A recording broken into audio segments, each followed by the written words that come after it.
Have you ever just found yourself in a situation where you tell yourself, woo, that was close. Thankfully we avoided the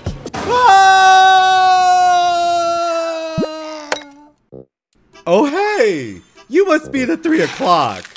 Oh, unlucky me. Pre-death foreshadowing. Oh, that's fine. I'll probably see you soon anyways. But I never scheduled a shh. Most people don't. But it seems you've done a lot of dumb things in your life. And I'm here to expand your life by this much. Oh, I like that much. But how? Well, pop a squat champ and let's browse your memories. When I was about 7 years old, my family went to Marine World in Canada. The experience was immaculate. I got to see all the aquatic animal shows and ride all the crazy rides, which probably aged my body about 10 years. And you would think all of that brain rattling from those crazy rides would have finished me off. But no, it was definitely the sugar. Because after engulfing multiple candy bars, we passed a group of deer that were roaming the park, and the guests were allowed to feed them. And before you conspiracize, they did not bite off my hands, because they're herbivores. I think. So feeding them went really well, but I had to continue this feeling. So with a stick only a few feet away, I hobbled over and picked it up. The power of holding this stick was like no other. And like a possessed man, I inched my way over towards the beast, knowing I must complete my knight's vow by... Ooh, I hope there's no brain damage. But what did you learn?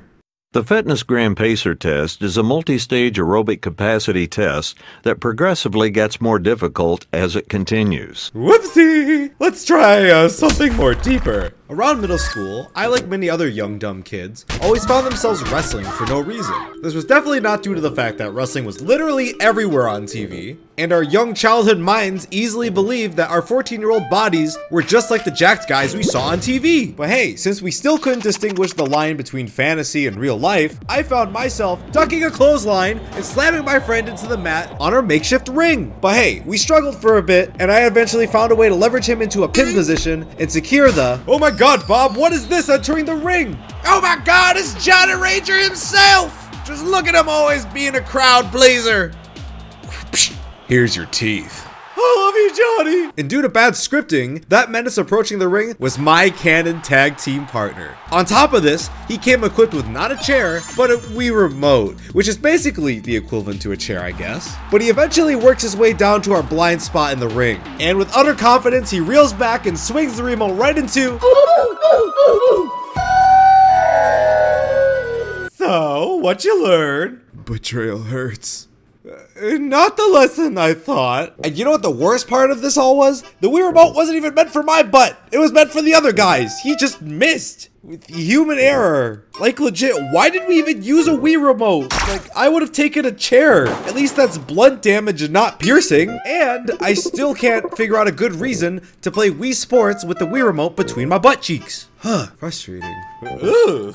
Okay, maybe we crank up the dial a bit. How about we try this memory? There was a day last year where my dad and I finally decided to get rid of the old firewood stove in my downstairs area of my home. The problem started with us having to disassemble the literal fire hazard from the top of the house to the bottom, which resulted in me getting blasted with ash and whatever God knows was in there from years, probably turning my lungs into a smoker's lungs in one day. But after getting all the piping out of the house, Gram came in clutch. A magnificent, massive bowl of homemade pho. A literal bowl composed of love, warmth, and a lot of goddamn salt like many other soups do. Which definitely dried us all out like prunes after a long workday. But there was like one more thing we had to do, and that was getting the stovetop out of the house. It was big, heavy, and way too awkward for a single person to lift. So moments later, my dad mentioned the idea of using a dolly to help it get up the stairs, with straps to keep it in place. And you know what? I didn't contest because my brain went bye-bye from eating all the pho. So we strapped it up and got it about halfway up the stairs actually. Hey son, this is working out great, huh? Yeah, honestly, I'm kind of surprised how well it... I look up super quick to see my father's face paler than the winter snow, to find out he's literally unconscious due to the dehydration of pho. My hands were immediately pinned to the stairs, being crushed, as not only the weight of this is coming down, I had to figure out a way to make sure my pop doesn't fall down the stairs as well. So in defense, I Yeah, my literal immediate response was to hit my head on the dolly, holding my dad in place until he regained consciousness. Then shortly when he did, we somehow maneuvered up super fast up the stairs. With just a little bit more planning, all of this could have been avoided. Like, for example, I could have spent time developing a clone machine to make 5 versions of myself to lift up the stove all by myself. Like, it's just that simple. Well, then looks like our time here is up. So I hope you actually learned something. No. Toodles! Woo! Luckily, this railing was here to catch me.